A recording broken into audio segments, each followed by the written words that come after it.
ಆದ್ರೆ ಎಲ್ಲ ಹೇಳಿದ್ರು, ಕೆರೆಯಲ್ಲಿ ಯಾರೋ ಒಬ್ಬ ಪಂಪ್ ಎಲ್ಲೋ ಮತ್ತೊಬ್ಬ ಎಂತದ ಹೇಳಿದ್ರಲ್ಲ ಹೆಸರು, ಅವರೆಲ್ಲ ಅವ್ರ ಮೇಲೆ ಎಷ್ಟು ಕೇಸ್ ಇದೆ ನೋಡ್ಬೇಕು. ಅವ್ರ ಮೇಲೆ ಎಷ್ಟೆಷ್ಟು ಕೇಸ್ ಇದೆ, 50-100 ಕೇಸ್ ಇದಾವ್. ಅಂತವ್ರಲ್ಲ ಅಂತವರ ರಕ್ಷಣೆ ಇವರೆಲ್ಲ ಅದು ಅದು ಬಿಡಬೇಕು, ಅದನ್ನು ಬಿಡಬೇಕು. ಗೋಹತ್ಯೆ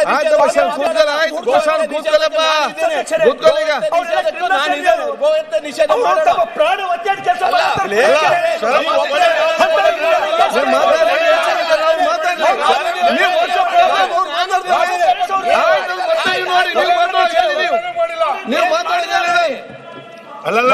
ಈ ರಾಜ್ಯದ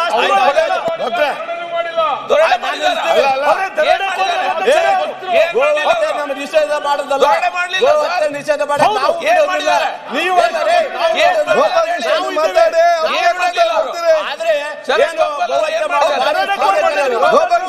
ಪೊಲೀಸ್ ಇಲಾಖೆ ಮಾತಾಡಿ.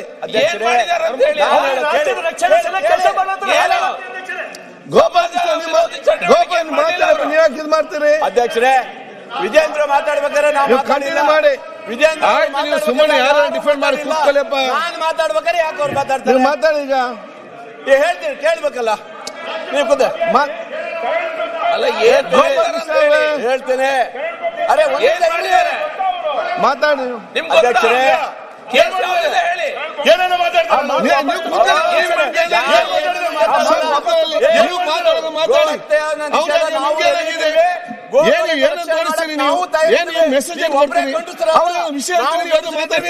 ಕೂತ್ಕೊಂಡ್ ಬನ್ನಿ, ನೀವು ಮತ್ತೆ ಮಾತಾಡಿ, ನೀವು ಮಾತಾಡಿ.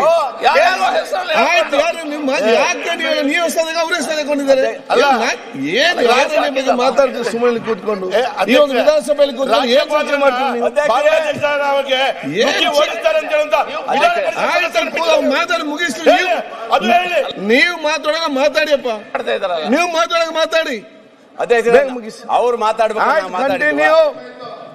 ಅಲ್ಲ ಹೇಳೋದು ಗೋ ಹತ್ಯೆ ಮುಂದಕ್ಕೆ ಹೋಗಿ ಹೇಳಿದ್ರೆ ಯಾರೋ ನಿಲ್ಸೋದಲ್ಲ ಅಧ್ಯಕ್ಷರೇ. ಇಡೀ ನಮ್ಮ ಈ ಭಾಗದ ಎಲ್ಲರೂ ನಾವು ಗೋ ಹತ್ಯದ ಬಗ್ಗೆ ನಿಷೇಧದ ಬಗ್ಗೆ ನಾವು ರೆಡಿ ಇದ್ದೀವಿ. ಆಯ್ತಾ? ಗೋವುಗಳನ್ನ ಯಾರು ಹಿಡಿದು ಬಿಡೋಲ್ಲ, ಅವ್ರ ಮೇಲೆ ನಾವು ತಗೊಳ್ತೀವಿ. ಮಂಜಣ್ಣ ಇರಪ್ಪ ಒಂದ್ ನಿಮಿಷ ಆಯ್ತು ಅಲ್ವಾ? ಇಷ್ಟೆಲ್ಲ ಇರ್ಬೇಕಾದ್ರು ಸಹ ಯಾರೋ ಇಬ್ಬರ ಬಗ್ಗೆ ಇದ್ ಮಾಡೋವಂಥದ್ದೆಲ್ಲ ದ್ವೇಷ ಭಾಷಣದ ಬಗ್ಗೆ ಕೇಳಿದ್ರಿ. ಖಂಡಿತ ಇವತ್ತು ನಮ್ಮ ಸರ್ಕಾರ ತಂದಿದ್ದು ಸರಿ ಇದೆ. ಯಾಕೆ ಮಾತಾಡ್ತೀರಿ? ದ್ವೇಷ ಭಾಷಣ ನೀವು ಒಬ್ಬರೇ ಅಲ್ಲ, ನಮ್ಮ ಪಕ್ಷದವರು ಮಾತಾಡಿದ್ರು ಸಹ ಅವ್ರ ವಿರೋಧ ಕೇಸ್ ಹಾಕ್ಲೇಬೇಕಾಗುತ್ತೆ ಅಧ್ಯಕ್ಷರೇ. ಇದು ಆಗ್ಬೇಕು, ಆಗ್ತೇವೆ. ಕಂಟಿನ್ಯೂ. ನಾನು ಹೇಳೋದು ಕಡಿ ಕೊಲೆ ಮಾಡೋ ಕೊಚ್ಚು ಅಂತ ಹೇಳಿ ಭಾಷಣದ ಹೇಳಲಿಕ್ಕೆ ಈ ದೇಶದಲ್ಲಿ ಕಾನೂನು ಇದೆಯಾ? ಇದೆಯಲ್ರಿ? ಕಾನೂನು ಇದ್ರೆ ಹೇಳ್ಬೇಕು ನೀವು. ಖರ್ಗೆ ಅವರು ಅಮಿತ್ ಶಾ ಅವ್ರ ಬಗ್ಗೆ ಆ ರೀತಿ ಮಾತಾಡಿದ್ರೆ ಚರ್ಚೆ ಬೇಡ. ಆಯ್ತು, ಕಂಕ್ಲೂಡ್. ಹೌದು ಅಧ್ಯಕ್ಷರೇ, ದ್ವೇಷ ಭಾಷಣದ ಇವತ್ತು ರಾಜ್ಯ ಸರ್ಕಾರ ತಂದಿರೋದು ಸರಿ ಇದೆ. ಕಡಿವಾಣ ಹಾಕ್ಲೇಬೇಕು. ಇದು ಯಾರೇ ಇರ್ಬೋದು, ಯಾವುದೇ ವ್ಯಕ್ತಿ ಇರ್ಬೋದು, ಯಾವುದೇ ಪಕ್ಷ ಇರ್ಬೋದು, ಇದರಲ್ಲಿ ಕಡಿವಾಣ ಹಾಕ್ಲೇಬೇಕಾಗುತ್ತೆ ಅಧ್ಯಕ್ಷರೇ. ಈ ರೀತಿಯಾದಂತ ಸರ್ಕಾರ ತಂದಿರುವಂತದ್ನ ಖಂಡಿತ ಒಪ್ಕೊಳ್ಳಬೇಕಾಗುತ್ತೆ. Ballari MLA revolver